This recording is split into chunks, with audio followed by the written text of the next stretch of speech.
Hello, and welcome to the daily Devil May Cry 4 Special Edition news.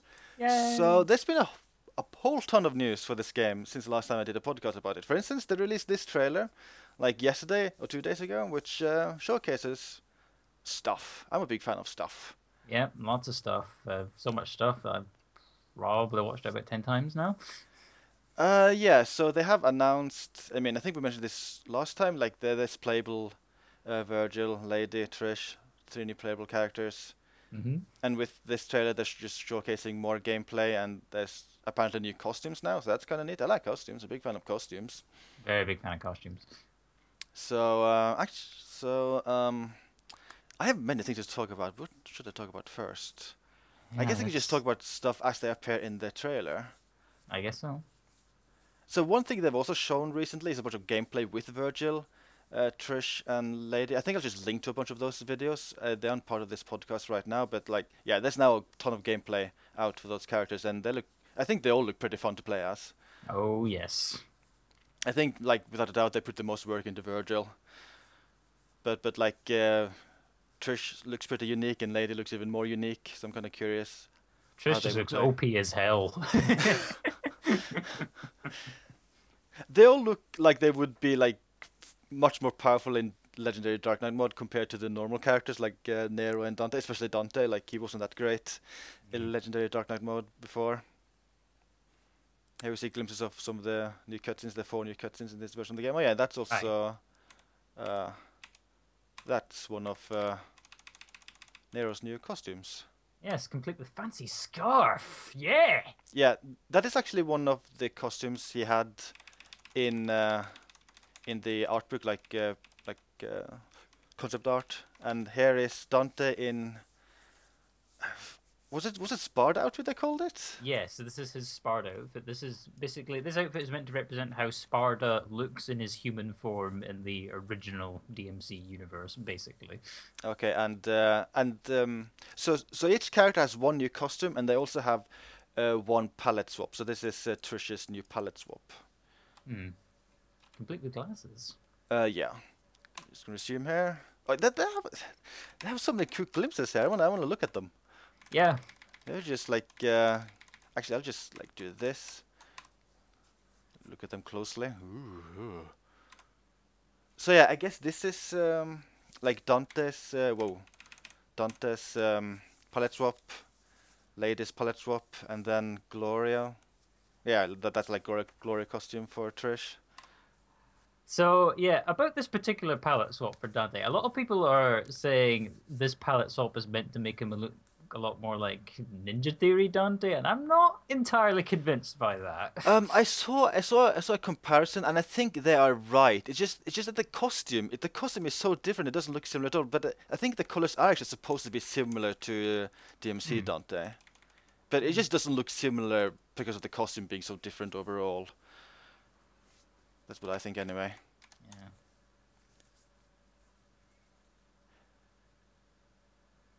Lady! Lady. So yeah, she's got her DMC3 outfit again. And here's this insane dimension slash move, I think it's called. Hmm. So yeah, that's the trailer. Looks neat. I am super duper excited, and like I am really happy there's fun like costumes in the game. Like I think that's something the original game should have had, but it Oh yes, didn't. absolutely. So that's good to finally have in the game. Although it is slightly disappointing. There's only one new costume and one new palette swap per character. But then again, I think modders will fill in the void by adding a bunch of more costumes to the game. And like here, we see a very important part of the storyline to the game. Apparently, Trish is hiding something in her cleavage. What is it? We don't know. I guess we'll just buy the game to see. I think that's just the stupidly large zip of her outfit because this game. So there's also a bunch of new screenshots they released. So this shows new costume for Nero and Dante. Yep. Oh, I suppose Uppercut. Hmm? we should probably also touch on the thing that we saw at the end of the trailer. Oh, Like you mean this urn, which is pretty important to the storyline of the game? I was meaning the release date and the Oh yeah. pre-order bonus. Can I quickly skip to that part of the video. Oh dear. Maybe I should add a function like skip far into the video instead of little by little. Maybe a little bit. Yeah, So so yeah, as we'll see when we finally get to the end of the video, all three versions of the game, PS4, Xbox One, and PC, will be released 23rd of June. And the DMC3 Lady and Gloria costume for Trish will be pre-order bonuses, but I think there's rumors going around that they might also be available post-launch as like separate paid DLC. yeah, I am willing to bet all stocks I own that'll be the case. So, did they say this is a global? Yeah, like they did say like no. Wait. Okay. So in Japan it releases 1 week early for PS4 and Xbox One, right? I think so, yes. So June 23rd. That is for. Is it for both US and Europe for all platforms? I would assume so. I mean, and on Steam it says June 23rd. Okay, yeah. So it is June 23rd, basically everywhere, except if you have Xbox One or PS4 in Japan, then it's 1 week early. Okay, good. We should probably also mention the price, even though it's not. Oh yeah, that's a good point. The price is $25, right? US dollars. Yeah, $25, 25 euros, and 20 British pounds. Yes. So I think it's a good price. I think it's a pretty good price. Like I think Lady also agrees. Like she looks pretty happy about the price. So that's good. Yeah, it was certainly cheaper than I was expecting, which is good. Yeah, I think the pricing reminds me of Remaster, which I also thought was fairly priced. Indeed. So I have a ton of screenshots to show. Oh yeah, this is like a huge render of Dante's costume, which I don't know why, but the more detailed this costume gets, the goofier it looks. yeah. Well, it's kind of cool in a goofy way. Yeah. And speaking of goofy, I think this guy's smile is fairly goofy. Sparta's demon form. So this is Dante's like devil trigger when using that outfit, I assume. Yeah, but that was the case with his DMC3 Sparta outfit as well. Like the devil trigger changed to basically look like this. Yes. And DMC3 lady. I will never change from this costume. Never. I think I'll use both costumes, but I might prefer her DMC4 look. I think this costume looks really cool. I think I'm gonna play if I'm gonna play as Nair. I'm always gonna use this outfit. I think this looks a lot cooler than his normal outfit. Scarves make the man. It's also very purple, like even more purple than his original outfit. I'm okay with purple. And this is Gloria. This is an old render from the original game. And Virgil's new outfit. Yeah, so this is basically his corrupted outfit from Devil May Cry 3 Special Edition. Although, if you move to the next render, I'll have to have a look at this. Yeah, so they changed his devil trigger for this outfit. You see, in Devil May Cry 3 Special Edition, his devil trigger was actually Nello Angelo, a boss from Devil May Cry 1. Whereas now they've changed it so that it's also Sparta, like Dante's Sparta outfit. So this outfit is very similar to Dante's new outfit, isn't it? Yes. Is it just the same? It looks super similar. It looks very similar. I think it might actually be. That's the same blue gems on the shoes too. Yeah.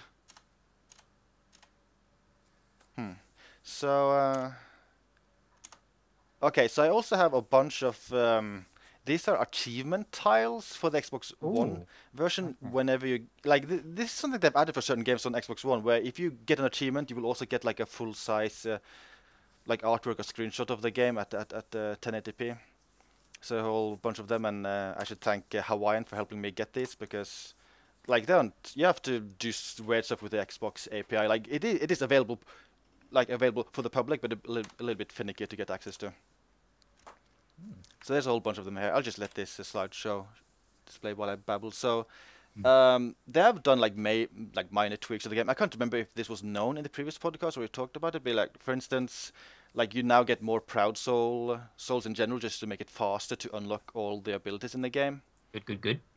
So I you do. have three different campaigns to choose from. You have a Nero and Dante campaign, which is a normal campaign where you like play as Nero and then Dante. You have Lady and Trish campaign where you play as Lady for most of the game, and then you switch to Trish when you switch to Dante in the normal game. And Yep. then you have Virgil campaign where you just play as Virgil the entire game. And these three campaigns are available from the get-go, like the very first time you boot up the game. And Yeah, that was the thing I was wanting to mention from the lady stream that Cat Community did yesterday, where they confirmed that the characters would be unlocked right from the start, and you didn't have to yeah, so that's really wait for cool. the I game to. don't. Uh, have they announced which difficulties will be available from the get-go? Is it only like easy and normal as with the original release? I don't think they have announced that specifically yet. I And mean, so let me just clarify: the original PC version of Devil May Cry 4 that launched with Human, Devil Hunter, and Legendary Dark Knight out of the game, right? no, I Or, think you had to unlock Legendary Dark Knight. hmm. I think it was unlocked after you beat Devil Hunter. I could be wrong though. Like it's a very long time I played the PC version without a save game. But yeah, I mean yeah, maybe someone in the comment section can verify how it works, but I am not certain right now. And like we have seen few snippets here and there, but there are 4 new cutscenes in total, like 1 intro and outro for the new campaigns. Oh, and another thing they tweaked. They have tweaked the dice game. Yes! It is now easier to get the number you want on the die. Fuck that minigame. I mean, I'd be happier if it was just gone entirely, but I'll take any improvement I can get to that minigame that I can get. So, they've also revealed the system requirements for the PC version. Yeah, and they're a bit odd. Uh, yeah. So, okay. So, for instance, it requires they recommend. I mean, no. The minimum graphics card you need is for the Nvidia series is a GeForce 8800 GTS, which is pretty old by now. But the funny thing is, like that card is more powerful than the GeForce 8600, which was the recommended card for the old DMC4 PC port. Ah, yeah, that is correct.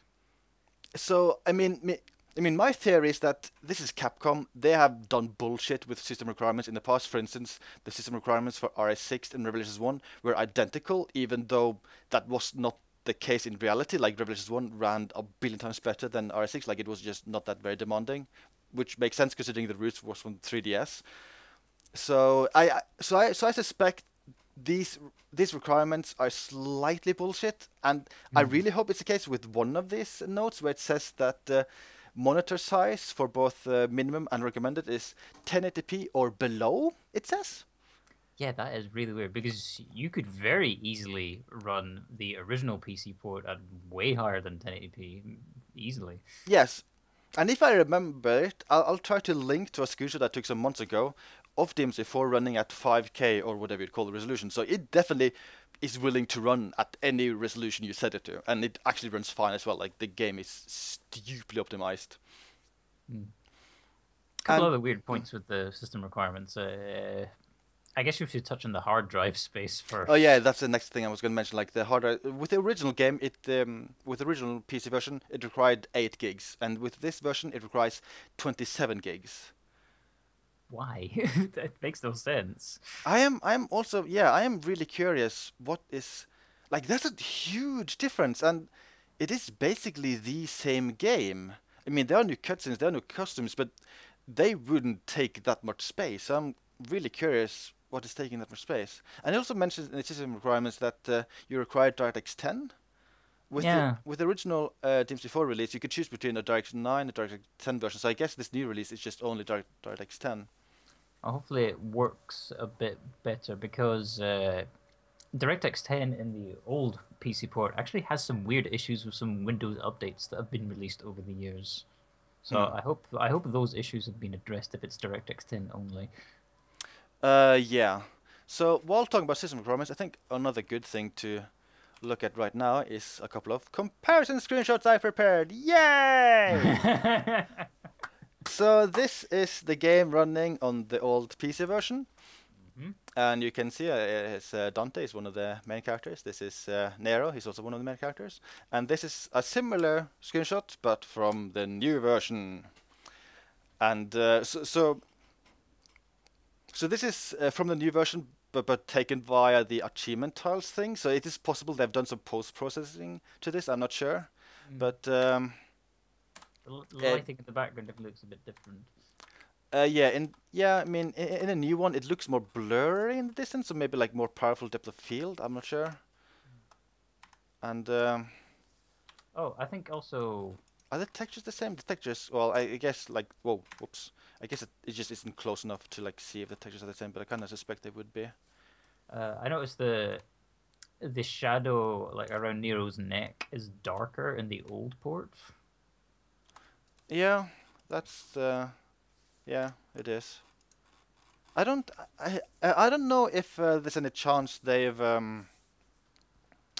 like they've just applied post-processing to the picture to like adjust the contrasts, and maybe that is the reason. I'm not sure. Yeah, hard to say. Yeah, but in this picture, it kind of looks very similar, I'd say. And here's another comparison: old PC version, and now the new version. I think in this case, like the bloom is a lot more powerful. Bloom. And like trying to look at his coat, but are those high resolution textures, or are they just the same? Hard to say. They look very similar. It's hard to say. Yeah, I'm trying to like remember specific pixels and then compare them. I mean, throughout all the footage that has been released of the game so far, like on the streams and whatnot, the only clear difference I've seen in textures is actually on the arm of the frost. Like the ice texture looks completely different and more detailed. It's too bad I didn't prepare a comparison of that. But yeah, I mean, if the textures are higher resolution, I don't think I can tell so far at least. I mean, they were. I should point out, like the textures in the original DMC4 PC version were already really high resolution. I think they're the highest resolution textures Capcom has had that generation overall. Here's another comparison: old PC version and now new version. I don't know if this added motion blur is done via post processing to the picture, or if just like if the game has more of it. I think one weird oddity here is Trish's hair is a bit glowy in the new version for some reason. Oh yeah, it almost looks white. That's not quite sure. That might be some kind of rendering glitch, and like basically all the shadows here are a lot more crisp. Like for instance, if you look on Dante's hair right there, and then look on the new version, like it looks more crisp here. oh, yeah. Hey, maybe they were putting that memory in the new consoles to good use. And here's what was I say, Lady? I mean Gloria. And she looks a lot shinier. And also, like, a lot of the lighting and shadowing around her face and neck looks very different. Yeah. So yeah, like, I mean, overall the game looks stupidly similar, but they're like just minor weird changes here and there. It is making me think that maybe they're actually running the game on the newest version of empty framework, like that being a version like 2.0 or higher, like DMC4 ran on a really old version, and maybe that would explain why there's just like weird differences here and there with the graphics. I really wish I could tell if the textures are higher resolution or not, but actually maybe they are. Maybe they are slightly higher resolution. Like looking at like this detailing. But well. I'm not sure. It's nothing a side-by-side comparison won't fix when the game is actually out. Yeah. So, I was going to mention one more thing before I started talking about the comparison. Oh yeah. They also, like the entire achievement list for the game leaked yesterday or 2 days ago. Ah, yes. And the achievement list is very, very similar to the original DMC4 list, which surprised me because the original DMC4 achievement list is really difficult. Like, that is a challenging set of achievements. And this list is basically the same, but with new even more difficult achievements, which is really surprising. So, for instance, when it comes to new achievements, going down, clear all missions in Legendary Dark Knight mode with an S rank. That's new, but that's actually kind of easy. Okay, yeah, so they have achievements beating Bullet Palace mode with every single character: Nero, Dante, Virgil, Lady Trish. That won't be easy. And clear Bullet Palace within 2 hours. I think that'll be doable as long as you play quickly, because a normal run will be a little over 2 hours anyway because of the time limit. So if you just make sure to be quick, I don't think that'll be too difficult. But this one might be the most difficult one in the game, potentially. Defeat Dante in Bullet Palace without taking damage. Now then, there is an exploit in the original game, if you played as Nero, where you could like basically stun lock him using the pistol. And if they have fixed that, that achievement will be insanely difficult. You sadists, Capcom. And they've also added achievements for beating every single boss in the game with a triple S ranking on Son of Sparta difficulty or higher. That's pretty nice, because with the case of most bosses, you're fighting a single enemy, which means it's going to be reasonably difficult to get your style ranking up. Yeah. So, and I think those are all the new achievements. Otherwise, there's a ton which are very similar, like beat every mode with S rank on every mission, clear all secret missions, get all skills, clear Bloody Palace mode with S rank, defeat 10,000 enemies, and stuff like that, which were the same in the original release.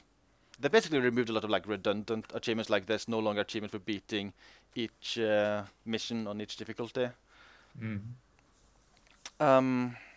I guess as the very last thing, like I kind of wish I could show it in this podcast, like a bunch of random footage of the 3 characters, but it just wasn't feasible to get that into the podcast. But like, should we talk a little bit about the playstyle of Virgil, Trish, and Lady?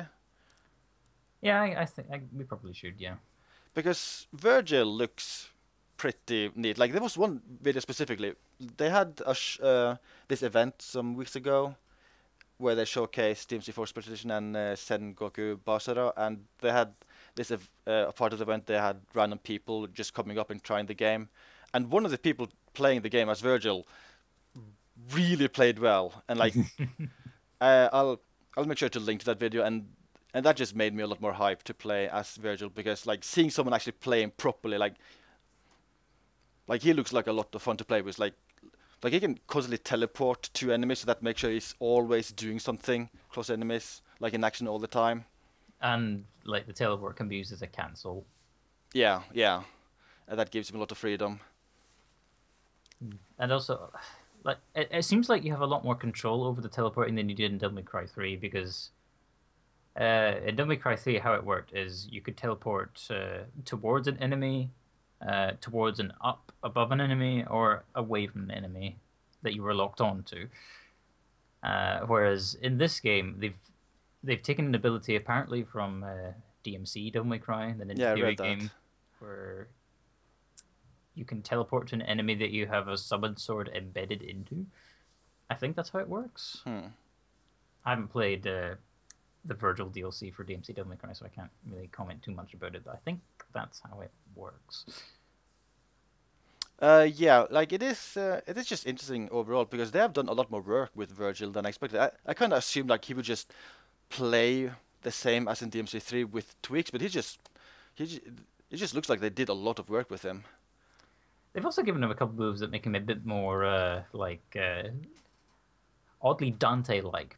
There's one move he can do with, I think it's Force Edge, which is very similar to Dante's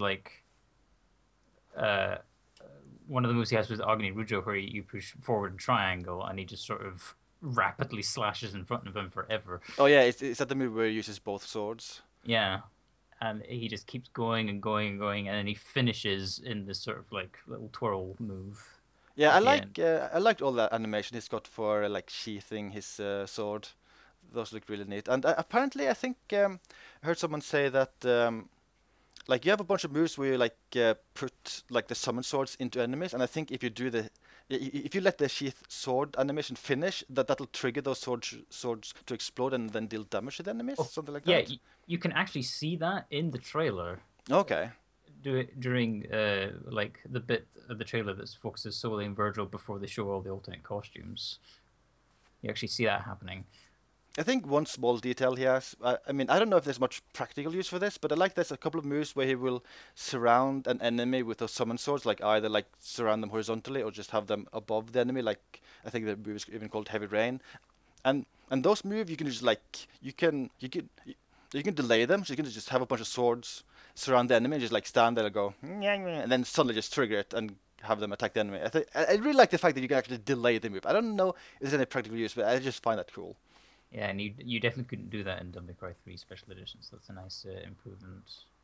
And he's also got a whole bunch of moves which has insane AoE effect. Oh yeah. So he looks like he would just do extremely well in Legendary Dark Knight mode. Mm. And going on, we're gonna say something? Yeah, I was just going to point out something I'd heard. I think it was mentioned. I can't remember where it was mentioned, but they mentioned that Virgil's super costume will not only give him infinite Devil Trigger, but also max out the concentration gauge the whole time, so you're always doing maximum damage. The concentration gauge, which is unique to Virgil, where I think it works in a way that you have to be close to enemies and you can't miss with attacks and you can't take any hits. And if you fill those requirements, then the concentration gauge will keep filling. And if it has like 3 tiers, and at the higher tier, like most of your moves will become more powerful. You get access to new moves or something like that. Yeah, like that super dimension slash move that we've seen demoed in many trailers. Like you need to be in Devil Trigger and you need your concentration gauge to be at tier 3 in order to pull it off. So I'm liking that they're adding like unique mechanics like that to him to make him feel even more unique. Yes, he looks very badass, to be sure. And then Trish, they've also showcased quite a lot recently, and she seems pretty interesting as well. Like, Trish looks OP as fuck. I think she's the one I've seen the least of. So I'm trying to like remember things, but I mean, she uses the big Sparta sword with animations kind of similar to Dante with some of the moves. Yeah, but goddamn, her version of Round Trip just. Oh yeah. It hits so many fucking enemies, and to top it all off, when the sword's out of her hands, she can basically go into a Chun-Li style electric spinning bird kick. In addition to that, while that's going on, and just hit enemies over. I remember now. Yeah, she's got insane AoE attacks as well. So, and she's also unique in the way that even though she uses several weapons, she has no mechanic like Dante, Virgin, and Lady to like manually change weapons. You just have different weapons mapped to different buttons. Yeah, she basically works a bit like Nero in that respect. Yeah, so she's also got access to like the Pandora weapon from Dante's that also gives her more AoE like ability. Oh yeah, so yeah, I think I heard also that the cannon, the laser cannon form of Pandora. I'm not sure if you remember that one, but I think Lady's version of that, it fires for longer, but I think it also drains some Devil Trigger when you use it. You mean Trish? Yeah, Trish's version of that attack. Yeah, and like one neat thing is that whenever she triggers Devil Trigger, like her Devil Trigger form is basically the same as a normal form, but she just puts on sunglasses. Yeah, that's brilliant. It's a pretty cool detail. And although, I wonder if she still puts on the sunglasses when you're using the Gloria costume. Oh yeah, that's a good point. Gloria with sunglasses. I kind of hope she still does. They look kind of goofy. Yeah. But yeah, she's also got like this fun long string where she ends with like doing this over the top golf move. Oh yeah, basically her version of Dance Macabre from Dante. Yeah, I think Dante's move like he ends with a golf, and no, I mean like a baseball bat move. So it's just kind of fitting. She ends with a golf move instead. Yeah. But yeah, she seems pretty unique and a lot of fun. Like she also has a bunch of moves. Like you mentioned, she has Chun-Li's spinning bird kick, but she's also got I think 1 or 2 other Chun-Li's moves just for the heck of it. I think she had an uppercut maybe of like a Shuriken-esque move. I can't remember, but yeah, there's a couple of Street Fighter moves in there, so that's kind of fun to see. Yeah, so that was the other interesting thing. Like, So she has access to some basic hand-to-hand moves normally, but there's also a whole bunch of hand-to-hand moves she can only do whilst Sparta is thrown out in a round trip. And I think like the spinning bird kick and the uppercut are two of those moves that can only be done in that state. Yeah. I'm just gonna let the trailer play in slow motion if I decorate, even though first part of the trailer looks really well in slow motion. And one thing we forgot to mention earlier, which is a little bit surprising, I feel, is that the like based on the trailers, it looks like all the cutscenes are 30 FPS, but the gameplay is 60. I would kind of feel like they would just have the cutscenes be 60 for all versions of the game this time around. Yeah, it's weird. Oh, I don't think this is actually playing properly. Oh yeah. Okay, let's not look at that. This glitched out. Never mind. Okay. I think I still need to fix more bugs in the podcast tool. But Okay.